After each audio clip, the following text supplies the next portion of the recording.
오늘 함께 봉독한 말씀을 의지해서 가정들아 죽게 하듯 하라 라는 제목으로 은혜의 말씀을 같이 나눴으면 좋겠습니다. 제목만 한번 따라하겠습니다. 가정들아 죽게 하듯 하라. 네. 이제 5월달 가정의 달 마지막 주예요. 우리는 이제 5월 한 달은 5주 동안, 지난 5주 동안 화목하고 건강하고 행복한 가정 세우기 시리즈로 말씀을 나눴어요. 오늘은 그 마지막 시간으로서 가정들아 죽게 하듯 하라 라는 제목으로 같이 말씀을 나눌 때 바로 웃기는 저와 여러분의 그 스위트 홈 스위트, 그 가정이 보다 따뜻하고 화목하고 행복하고 건강한 가정 되시기를 주에서 간절히 부탁을 드립니다. 독일의 유명한 종교개혁자 있어요. 독일의 종교개혁자 하면 마르틴 루터예요. 마르틴 루터. 이 마르틴 루터가 이제 종교개혁을 했는데요. 이 종교개혁자 마르틴 루터가 한 유명한 말 중에 정말 우리에게 좀 새겨야 할, 또 교훈이 될 말 중에 몇 가지가 있는데, 그 중에 마르틴 루터가 이런 말을 했어요. 성경은 지식서가 아니고 변화를 위한 책이다. 100명의 사람이 있는데 한 명이 성경을 읽고 99명은 성경을 읽은 그 사람을 읽는다. 그 한 사람이 성경을 보다 보니까 이 말씀 속에 깊이 빠지고 그 말씀을 통해서 막 영과 홍기 변화를 거듭나더라는 거죠. 그래서 그 사람이 변화됐어요. 그 사람, 변화된 그 사람을 보고 나머지 99명은 그 사람을 보고 성경을 읽게 되고 하나님을 보게 되고 그리스도의 향기를 맡게 되고 하늘의 소망을 품는다. 이것이 마르틴 루터 말인데, 루터가 한번 또 이런 말을 했어요. 사람들이 예배를 드린대요. 예배를 드리는데 다른 사람, 남을 위해서 예배를 드린대요. 이것이 무슨 말인가? 예배의 자리에 와 있는데 다른 사람을 위해서, 남을 위해서 예배를 드리고 있다는 거죠. 예배를 드리는데 하나님의 말씀이 막 선포되는 거예요. 그런 말씀을 들어보니까 이 말씀은 내 남편이 꼭 들어야 되는데 오늘 아쉽게도 그 남편이 어디 간 거야. 그 말씀을 듣다 보면 이 말씀은 아무개 김집사, 아무개 박집사, 아무개 이집사가 들어야 되는데 그 집사님 왜 오늘따라 하필이면 왜 안 왔을까? 이 말씀은 우리 시어머니가 들어야 되는 말씀이고, 이 말씀은 내 아들이 들어야 되는 말씀이고, 이 말씀은 내 친구 아무개가 들어야 되는 말씀인데, 하나님의 말씀은, 오늘 하나님께 주신 말씀은 성경이 기록되어진 창세기부터 요한계시록까지 그 모든 말씀은 다른 사람이 아니라, 남이 아니라 나를 위한 하나님의 말씀인 줄 믿습니다. 바라옵기는 오늘 이 자리에서 하나님께 예배드리는 저와 포함해서 여러분 모두가 남이 아니라, 다른 사람이 아니라 나를 위해서 드려지는 시간 되시기를 주님의 이름으로 축원드립니다. 하나님의 말씀 한 구절 한 구절이 들려질 때 그 말씀이 우리 가운데 생명이 되고 능력이 되는 줄로 믿습니다. 사도 바울이 한 말 중에 우리가 간과하지 말아야 될 아주 중요한, 반드시 기억해야 될 그 말씀들이 굉장히 많아요. 그 중에서도 이 수수교 같은 그 말씀이 있는데 어떤 말씀이냐면 전에는, 이제는, 다시는 말이 있어요. 한번 따라하겠습니다. 전에는, 이제는, 다시는. 우리가 전에는 어떤 사람이에요? 저는 예수 믿기 이전에는 우리 모두가 죄의 종이었어요. 그 예수님 믿고 난 다음에 이제는 우리가 죄의 종이 아니고 우리 신분이 바뀌었어요. 이제는 하나님의 자녀예요. 자녀이면 상속자예요. 그리고 또 강조하는 사도 바울 또 강조하는 거예요. 다시는 이전으로 돌아가지 말라는 거예요. 다시는 죄의 종으로 돌아가지 말라는 거예요. 그래서 로마서 6장 6절에 다시는 죄의 종이 되지 말라. 우리 예수 그리스도로 말미암아 우리는 이미 신분이 바뀌었어요. 죄의 종에서 우리의 의의 종으로, 죄의 종에서 하나님의 자녀된 신분으로, 자녀임은 상속자예요. 누구의 상속자? 하나님의 상속자예요. 우리는 하나님의 자녀된 권세가 있는 자들이기 때문에 우리는 다시는 죄의 종의 삶을 살아서는 안 될 줄로 믿습니다. 그리고 사도 바울이 이어서 사도 바울은 골로새서 2장에서 그래서 새 사람을 입은 사람들이 이 그리스도인의 행동 지침을 골로새서 2장에다가 기록해놨어요. 새 사람을 입은 이제는 새 사람이 된 예수 그리스도 말미암아 우리 신분이 새로운 사람이 됐잖아요. 그래서 새로운 그리스도인들은 행동 지침 어떻게 살아야 되는지를 골로새서 2장에 기록해놨는데 그 2장에 보니까 뭐 위의 것을 찾으라, 뭐 위의 것을 생각하라, 영의 생각이죠. 거짓말을 하지 말고 새 사람을 입어라, 그리고 서로 사랑하라. 골로새서 2장 20절에 보니까 2장 20절에 뭐예요? 초등학문. 골로새서 2장 20절에 보면 성경 말씀에 그것은 초등학문이 세상 것이 세상의 학문, 세상에 좋다고 하는 것들 그것이 무로 치부되고 있습니까? 초등학문이에요. 그것을 골로새 2장 20절에 어떻게 취급을 하고 있냐? 붙잡지도 말고, 한번 따라해서 붙잡지도 말고, 맛보지도 말고, 만지지도 말라. 예, 우리는 새로운 사람이 됐어요. 새로운 피조물이 됐고 새 사람이 됐단 말이죠. 우리가 이전에는 세상의 학문들, 세상의 눈에 보이고 좋은 것들, 뭐 명예, 돈, 인기, 세상 것들이 너무 좋았어요. 그 이전 사람이야. 그 이전 사람은 그 세상의 학문, 초등학문인 줄 모르고 그것이 최고 있는 것처럼 그것을 붙잡기도 하고 붙들기도 하고 의지하기도 하고 만지기도 하고 맛보기도 했어요. 그런데 다시는 그것을 하지 말라고 얘기해요. 맛보지 말라는 거예요. 왜 다시는 하지 말라고 그러냐면 우리는 이미 예수 그리스도 말미암아 우리는 구원받은 하나님의 믿음의 자녀가 됐거든요. 믿음의 자녀가 다시 이전으로 돌아가서 죄의 종이 되면 이제 어떻게 돼요? 하나님께 버림을 받게 됩니다. 방치해버려요. 영적인 사생자가 돼요. 버림을 받게 돼요. 왜 그렇게 하십니까? 하나님이 두 번 죽일 수가 없어. 누구를? 독생자 예수 그리스도를 또 한 번 이 땅에 보내셔서 또 한 번 우리의 죄를 위해서 우리의 허물을 위해서 또 한 번 십자가에 죽일 수 없는 거예요. 하나님이. 왜? 내 아들이기 때문에. 한 번으로 족한 거예요. 그래서 우리는 이미 예수 그리스도 한 번 십자가 죽음으로 말미암아 우리는 제사함을 입었기 때문에 영적인 새로운 옷을 입었기 때문에 우리는 다시는 이전으로 돌아가지 말아야 될 뿐만 아니라 세상 것들을 우리는 붙들지도 말고 의지하지도 말고 맛보지도 말고 우리는 만지지도 말아야 될 줄로 믿습니다. 인류의 조상이 언제 어떻게 넘어졌어요? 아담과 하와가 단 한마디의 말에 넘어지지 않습니까? 너무나도 무기력하게 너무나도 힘없이 무너져요. 어떻게 해요?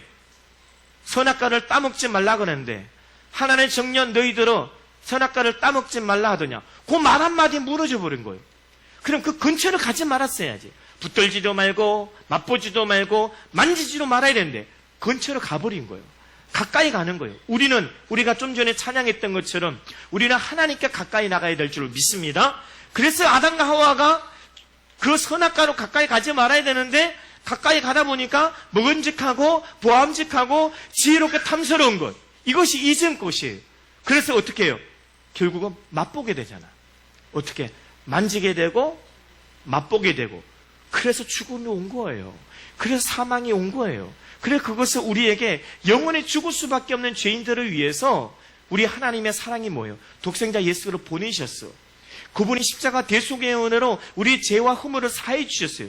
끝난 거예요, 이미. 그래서 우리는 이미 하나님의 자녀가 의인이 된 거예요. 그렇다고 한다면 우리는 다시는 돌아가서는 안 되는 거죠. 다시 돌아가면 우리는 이제 버림을 받습니다. 다시 돌아가서는 우리는 돌이킬 수가 없어요. 왜요? 하나님 두 번 다시 독생자를 이제는 죽이지 않습니다. 두 번 죽이지 않아요. 한 번을 완성시키셨어요. 간절히 바라옵기는 저와 여러분이 세상 것, 세상의 화려한 것들, 세상의 돈, 명예, 권력들 붙잡지도 말고 의지하시도 맛보지도 말고 만지도 말고 오직 하나님을 가까이 있는 저와 여러분이 되어야 될 줄로 믿습니다. 이어서 사도 바울은 이어서 이 놀라운 삶의 변화를 이렇게 거듭난 우리의 삶의 변화를 어디부터 먼저 적용시키고 어디부터 먼저 세워나가야 되고 어디부터 먼저 지켜나가야 되냐? 바로 가정이에요. 그래서 골로새 2장에 새로운 사람을 입은 사람 그리스도의 이 규율을 지켜야 될 것을 어디에서 적용시키냐? 3장에 와서 오늘 18절부터 가정에 적용시켜라. 가정부터 경험을 하게 하라. 왜요? 가정이 모든 것의 중심이 되는 거예요. 여러분, 안에서 새는 바가지 밖에서도 새요. 안에서 사고 치면 밖에서도 사고 치요. 안에서 흔들리면 안 돼요. 가정에서 잡아주지 못하고 가정에서 깨지고 새면 밖에 나가서 새는 거예요. 그래서 사도 바울은 하나님 주신 이 영감 계시를 가지고 먼저 그리스도의 삶을 새로운 삶을 입은 우리는 먼저 어디서 적용시켜야 된다? 가정이에요. 가정. 그래서 그 가정에서 이것을 실현시키고 가정에서 우리는 하나님께 영광을 돌려야 됨을 성경은 말하고 있습니다. 여러분, 골로새서는요 옥중선의 시인이잖아요. 에베소서, 빌립보서, 빌레몬서, 골로새서는 이 네 권의 성경은 사도 바울이 로마 감옥에서 기록을 했어요. 근데 이 본문 말씀은 우리가 지금 골로새서 3장을 봤지만 에베소서는 에베소에 있는 교회 성도들에게 편지 쓴 거고 골로새서는 골로새에 있는 교회 성도들이 편지를 쓴 거예요. 근데 이 가정의 소중함을 골로새에 있는 그 가정에만 편지 쓴 것이 아니라 똑같이 에베소에 똑같이 편지를 썼어요. 그것이 에베소 5장 22절부터 6장 계속해서 기록되어져 있는 우리가 이 골로새서 3장 18절에 23절까지 짧게 그 핵심만 주어졌지만 에베소서 5장 22절부터는 아주 구체적으로 그것을 기록해 놓고 있습니다. 두 권 다 감옥에서 기록했고 절박한 감옥이니까 절박하잖아요. 내일 처형될 수 있는 그런 절박한 상황 속에서도 너무너무 중요한 말씀이기 때문에 사도 바울의 마지막 서신서를 가정에 우리가 머물고 있는 가정의 소중함을 그게 담고 있는 거예요. 가정의 중요성을. 발신자가 누구예요? 발신자는 감옥에서 사도 바울, 수신자는 골로새서에 있는 교회 가정들, 에베소에 있는 교회 가정들, 그리고 오늘 이 시대 예수 그리스도를 믿고 새 사람이 된 저와 여러분의 가정이 우리가 수신자예요. 지금 하나님은 사도 바울을 통해서 우리에게 편지 쓰고 있는 거예요. 이렇게 살아라. 할렐루야. 가정을 이렇게 세워나가라. 지금 편지를 쓰고 있는 거예요. 특별 새벽 기도, 제가 특별히 오늘 새벽에 기도하면서 하나님의 기도 가운데 이러한 문구를 하나 주셨어요. 가장 행복한 가정은 예수로 사는 가정이고 가장 화목한 가정은 죽게 하듯 한 가정이다. 할렐루야. 한번 따라하겠습니다. 가장 행복한 가정은 예수로 사는 가정이고 가장 화목한 가정은 죽게 하듯 한 가정이다. 할렐루야. 결론부터 먼저 말씀드리면 가정들아 죽게 하듯 하라. 그러면 가정이 건강하고 화목하고 행복한 가정이 될 줄로 믿습니다. 그 첫 번째 아내가 와요. 아내가 먼저 나와요. 아내들이여 남편에게 어떻게 하라? 복종하라. 네, 골로새서에 있는 죽게 하듯 하라고 그 마지막에 뭉뚱그려서 이 모든 일을 죽게 하라 23절에 마지막으로 이야기하고 있지만 에베소서에는 아내들아 남편에게 복종하라. 어떻게? 죽게 하듯 하라 라고 기록하고 있어요. 오늘 말씀해 보니까 아내들아, 남편들아, 자녀들아, 아비들아 어디에 얘기한 거예요? 가정이 한 거예요. 그러면 오늘 주님께서 우리에게 가정들아 죽게 하듯 하라. 성경은 아내가 남편에게 복종하라고 말하고 있고 그리고 18절에 아내가 남편에게 복종하는 것은 마땅한 일이다라고 말하고 있어요. 주 안에서 마땅하다라고 18절에 기록하고 있죠. 이것이 주 안에서 마땅한 일이다. 마땅하다. 원어로 보니까 아네코라고 하는데, 이 아네코라는 말은 여러분이 잘 쓰는 당근이지, 당근. 당연하지. 여러분, 당근인 거예요. 당근이지, 합당하다, 당연하다는 말이에요. 그러니까 가정에서 하나님께 원하는 가정의 질서는 아내는 남편에게 복종하는 것이 당근이라는 거예요. 당연하고 합당하고 마땅한 거예요. 할렐루야. 그렇다고 한다면 오늘 이 자리에서 남편들이 있잖아요. 남편들이 있는데 아내가 이 자리에 오지 않은 남편이 있어요. 그러면 우리는 어떻게 생각하냐? 아이고, 이 설교는 내 아내가 들어야 되는데 이렇게만 써 있다는 거죠. 그러나 우리가 내가 먼저 손 내밀고, 내가 먼저 사랑하고, 내가 먼저 인정하고, 내가 먼저 숨겨주면 그 상대는 같이 등달아 변화될 줄로 믿습니다. 이것은요, 질서예요, 질서. 가정에 하나님 세운 질서예요. 여자는 여자 말을 잘 들으면 자다가도 떡이 생긴다고 하는데, 얼마 전에 최근에 몇 년 전에 여기 1층에 식당이 있었어요. 그 식당에 간판에 식당 이름이 여자 말을 잘 듣자. 예. 그거 보셨죠? 간판. 지금도 어디 있는데 여자 말을 잘 듣자. 여기는 불과 1년도 못 돼서 채무터 문 닫아버렸어. 예. 여자 말을 잘 듣자. 이것은 성경적이지 않습니다. 예. 아내들아 남편에게 복종. 이것은 하나님께서 가정에 세우신 질서예요. 언젠가 한번 말씀드린 적이 있는데 시골에 노부부가 살고 있었어요. 시골에 노부부가 살고 있었는데 할머니가 먼저 돌아가셨어요. 그래서 서울에 있던 아들이 이제 아버지를 모시고 왔어요. 아버지, 여기서 혼자 살다가 위험합니다. 무슨 일이 있어서 돌아가실 수 있으니까 저와 같이 서울에 가서 같이 사세요. 계속 얘기하고 조르고 반복해서 얘기하니까 그래, 못 이긴 척하고 그래, 서울 가자, 같이 살자. 그래서 이 아버지가 그 아들 따라 서울에 집에 왔는데 집에 오니까 기가 막힌 거예요. 집에 질서가 없어요. 집에 질서가 없어요. 그 집안에 넘버원이 누군가 봤더니 며느리야. 며느리가 위계질서 1위야. 그 며느리의 말이 법이야, 법. 그 넘버2가 누군가 봤더니 자녀야, 자녀. 자녀가 넘버2고 넘버3가 애완견. 넘버4가 누구냐? 자기 아들이네. 그 자기 할아버지는 뭐예요? 아버지는 넘버5야. 와, 그러니까 이게 그냥 창살 없는 감옥이에요. 숨도 제대로 쉬지 못해. 그래서 시골에서 막 돌아다니며 활개치며 다니다가 서울 도시에 오니까 얼마나 답답하겠어요.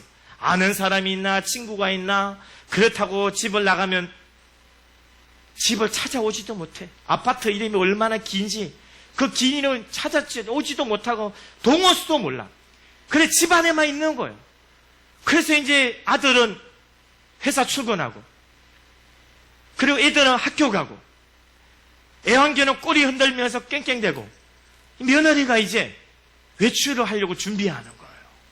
외출하려고. 그 며느리가 외출을 했어. 외출하는 며느리에게 이제 시아버지가 인사해서 잘 갔다 오라고. 근데 며느리가 외출 끝나고 이제 집에 들어온 거예요. 들어오는 첫 마디가 시아버지한테 아버님 진지 드셨어요? 라고 하지 않고, 아버지 미미 밥 챙겨줬어요? 미미가 누구예요? 애완견이에요. 애완견. 세상에 애완견 밥 차려줬냐고 시아버지가 할 말이에요.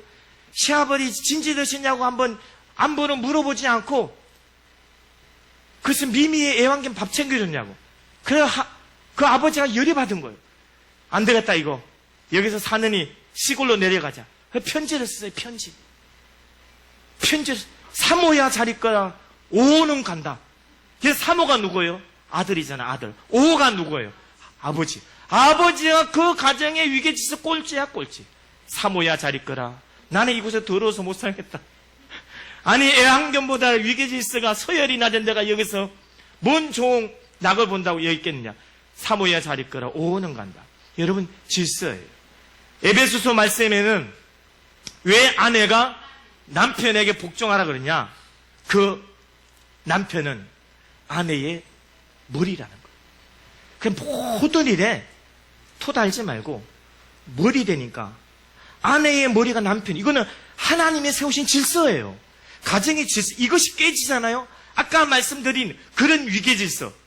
며느리가 넘버원이 되고 애완견이 위에 가 있고 그런 질서가 된 가정을 우리는 무슨 집안이라 그래요? 콩고물 집안이라 그러는 거예요.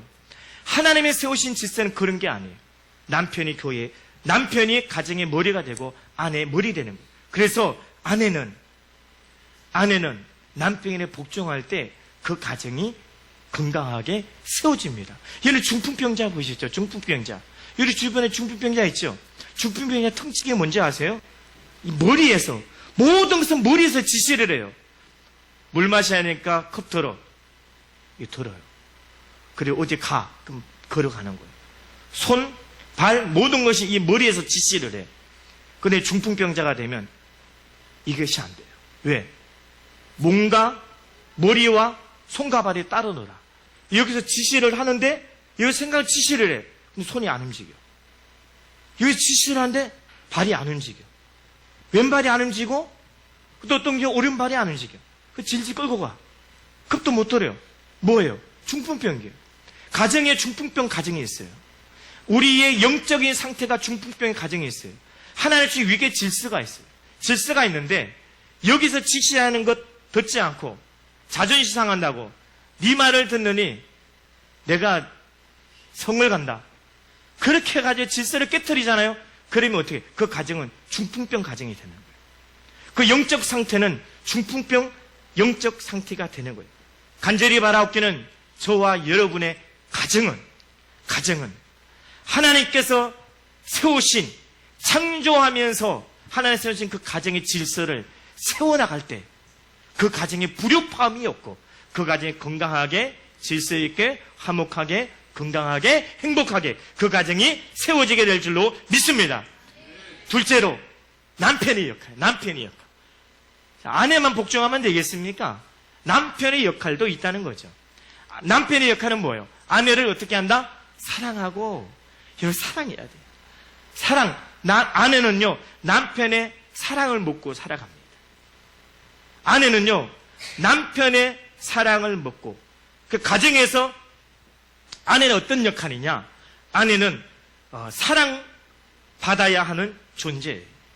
사랑받아야 하는 존재가 아내예요. 가정에서 아내의 역할이 얼마나 귀한지 아십니까? 가정에서 아내의 역할이 얼마나 소중한지 아세요? 할렐루야. 그래서 이렇게 설교하면 또 내 남편이 이 얘기를 들어야 되는데 할렐루야. 내게 주시는 말씀인 줄로 믿습니다.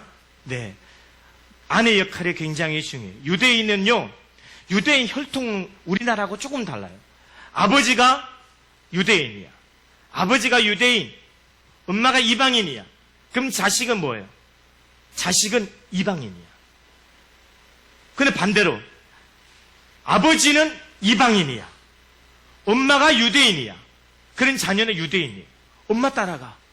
그만큼 엄마의 역할이 중요해요. 그만큼 아내의 역할이 중요해요. 아내가 자녀를 어떻게 교육시키느냐에 따라서 그 아이들이 건강하게 세워지고.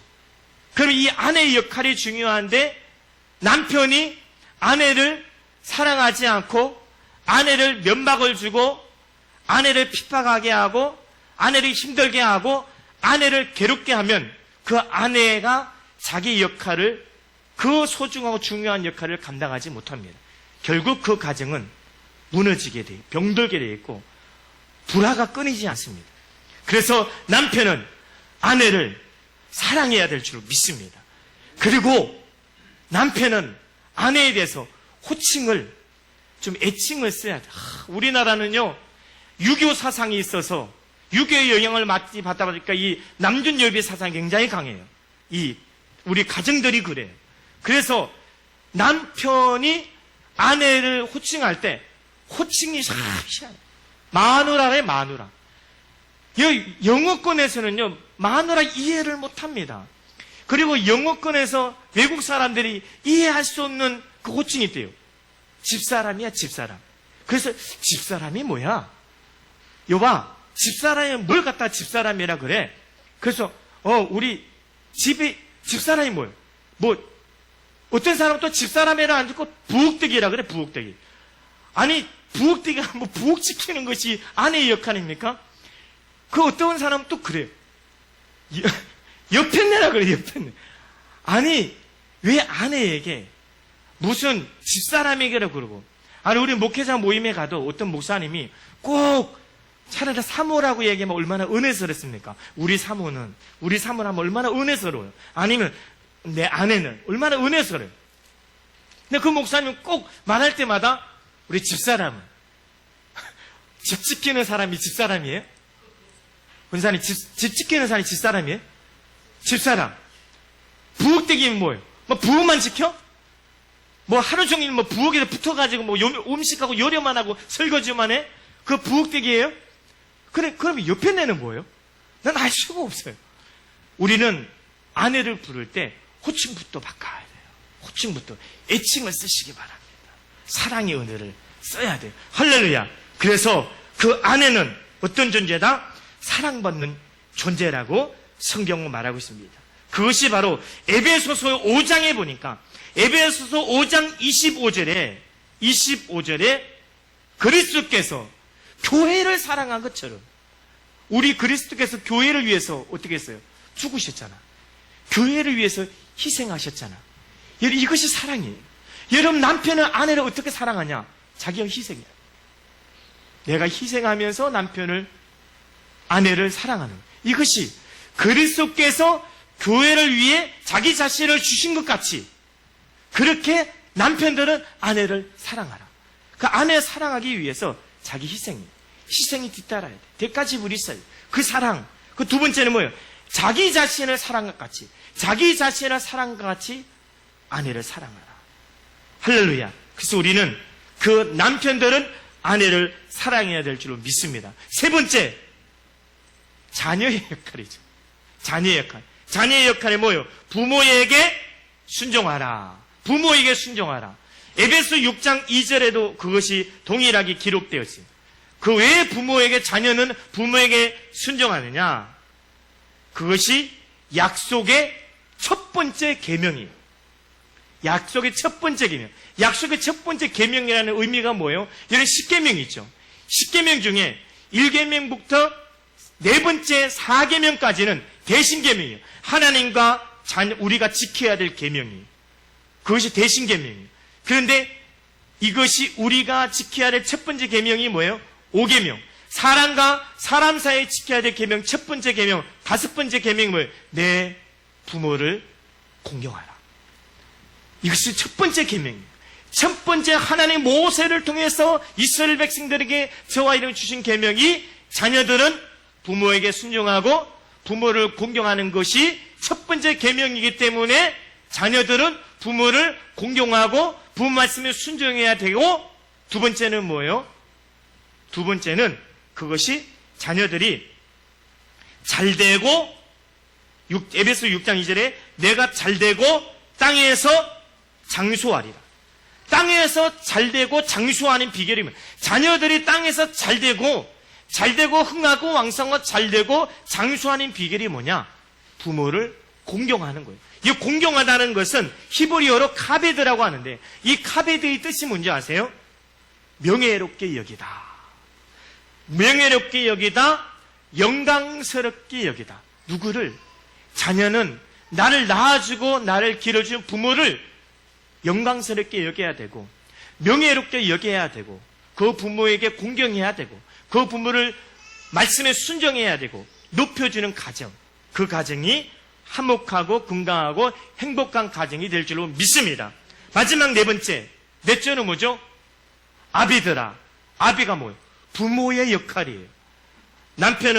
아내는 남편에게, 남편은 아내에게, 자녀는 부모에게, 이제 부모가 자녀에게 뭐예요? 자녀를 노엽게 하지 말라. 노엽게 하지 말라는 말이 뭐예요? 자녀를 화나게 하지 말라는 거예요. 오늘날 한국 부모들은 하나같이 다 자녀를 화나게 합니다. 자녀와 나와의 인격적인 교류가 없어요.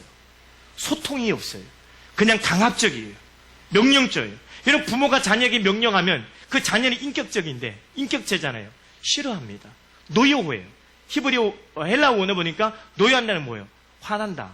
그러면 어떻게 해요? 스트레스 받는 거죠. 왜 그런 결과가 있을까? 내가 못 이룬 꿈을, 내가 못 이룬 그 성공을 자녀를 통해서 해보려고 해요. 욕심이 있잖아. 욕심이 끝도 없다 보니까 나는 못해. 이미 나이가 먹었어. 그래, 자녀를 통해 내가 대신 해보려고 해. 그래, 자를 지잡도 잡는 거예요. 공부해라. 또 공부하고 있는데도 공부해. 공부하고 있는데 공부하라 그러고, 하고 있는데도 공부를 하되 어떻게 해래? 집중해서 해라. 왜 그래요? 왜 그래요? 자꾸 그러면 그 이야기를 들으면 여러분 뭐 하고 있을 때 누가 시키면 기분 나빠요. 빗자루질하고 청소가 있는데 청소에 그는 빗자루 집어 던집니다. 여러분 자녀가 공부하고 있는데 그따 대고 공부해, 집중해서 공부해 그러면요 공부할 맛 안 나요. 화납니다. 그리고 경록해 되고요 부모에 대한 공경과 존경함이 사라지게. 그래서 우리는 오늘 말씀처럼 자녀는 내 꿈을 이루는 그건 도구가 아니라 자녀는 하나님께 우리에게 맡기는 기업이기 때문에 어떻게 해요? 우리는 그 자녀들을 교훈하는 거예요. 말씀으로 그들을 가르치고, 말씀으로 그들을 양육하고, 말씀으로 우리는 그들을 세워야 될 줄로 믿습니다. 그래서 말씀이 보니까 주의 교훈과 훈계로 양육하라. 주의 교훈과 훈계로 양육하라. 교훈과 훈계가 뭐예요? 하나님의 말씀이잖아요. 디모데후서 3장 16절에 보니까 모든 성경은 하나님의 감동으로 된 것으로 교훈과 책망과 바르게 함과 의로 교육하기에 유익하다. 교훈과 책망과 바르게 함과 의로 교육하기에 유익하다. 자녀는 우리의 성공과 우리의 꿈에 성취하는 도구가 아니라 자녀는 오직 교훈과 말씀으로, 교훈으로 훈계하고 양육하는 그러한 하나님의 기업인 줄로 믿습니다. 할렐루야. 그래서 우리는 자녀들에게 오직 그리스도의 사랑과 하나님의 말씀으로 훈계하고 교훈하고 우리는 그들을 세워나가야 될 줄로 믿습니다. 우리나라는 OECD 국가에서, 여러분 세계에서 OECD 국가에서 이혼율이 몇인 줄 아세요? 이혼율이 1위. 근데 그 이혼 상담, 그 분쟁위원소, 가정의 분쟁위원, 거기서 통계를 보니까 이혼하는 통계 1위가 뭔지 아세요? 성격 차이를. 성격 다를 수 있죠. 왜냐하면 다른 환경에, 다른 배경, 다른 형편, 환경에 살아왔기 때문에. 성격 차이라고 하는데 면밀히 따져보니까 성격 차이가 아니더라고요. 조사를 해봤어요. 진짜 방송국에서 심층 취재하면서 그 깨지는 가정, 불화가 끊이지 않는 가정, 다툼, 분쟁이, 갈등이 있는 가정을 들어가서 심층 취재를 해서 카메라 녹화하고 찍고 촬영을 해봤더니 대부분의 그런 갈등과 다툼과 분쟁과 시기와 있는 가정의 문제점은 성격 차이가 아니더라는 거죠. 무슨 차이냐? 한번 따라했습니다. 말의 차이.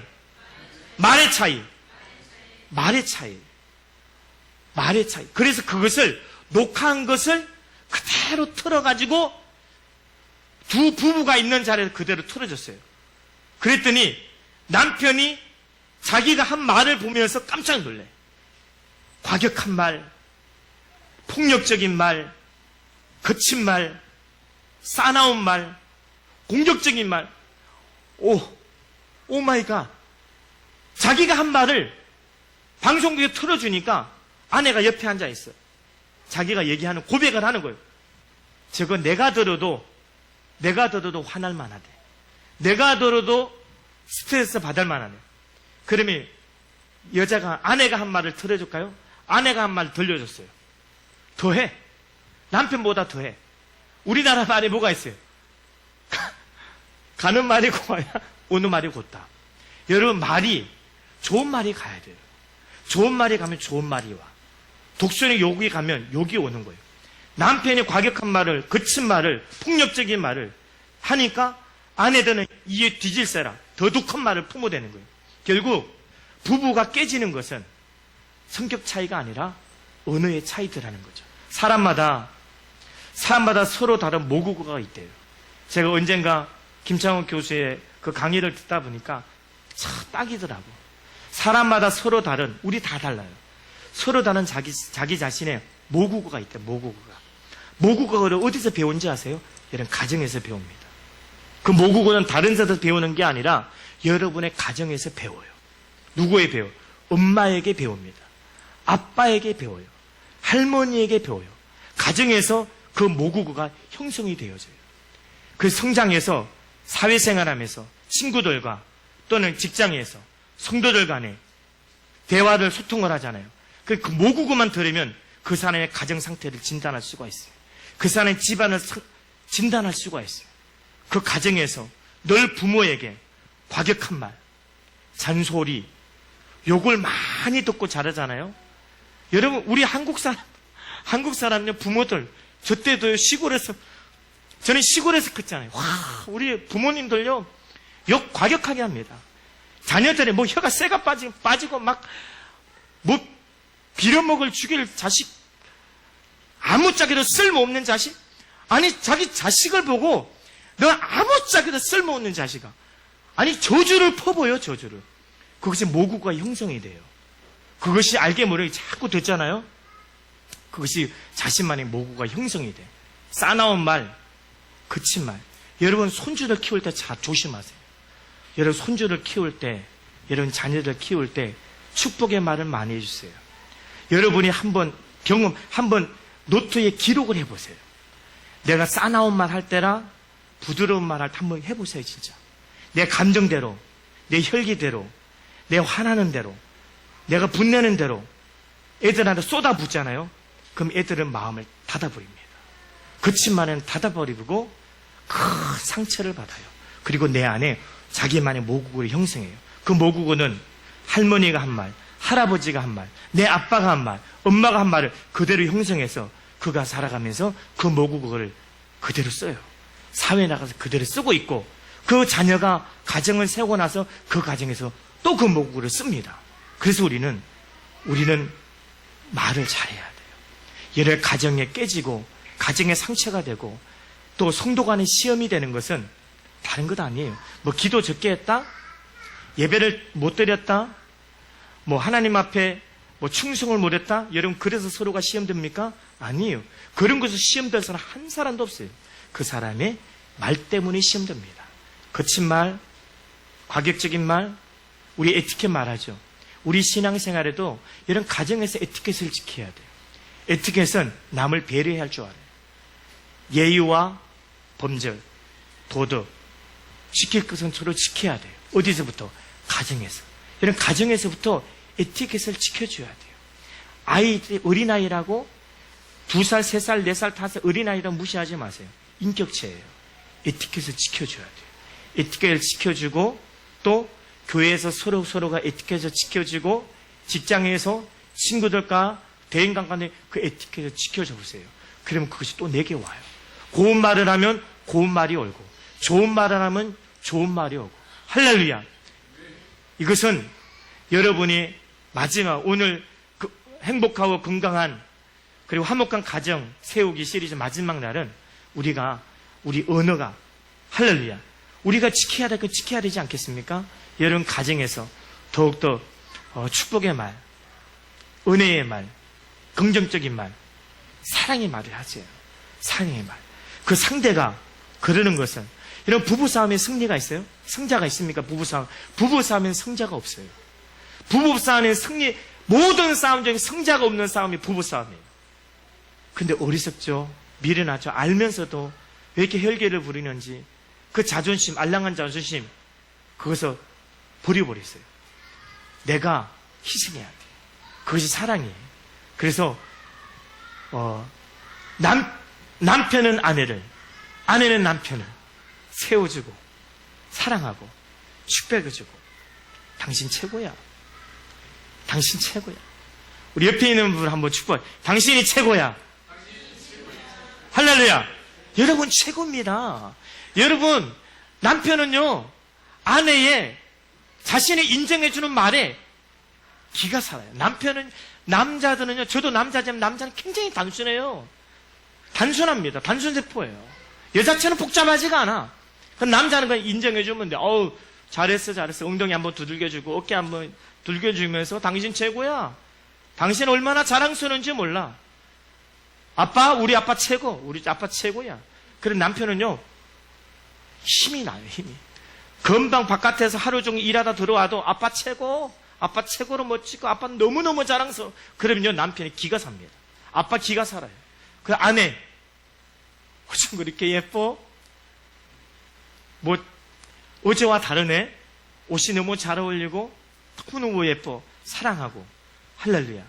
좀 가볍지만 따뜻한 말, 깊은 말, 폭력적이지 않고 감성적이지 않지만 사랑에 담겨져 있는 그런 언어, 그를 통해서 저와 여러분의 가정이 또 우리 몸된 교회, 단일의 교회가 이런 삶이 또 화목하고 기쁘고 행복하고 즐겁게 되시기를 주의 손에 간절히 축원합니다.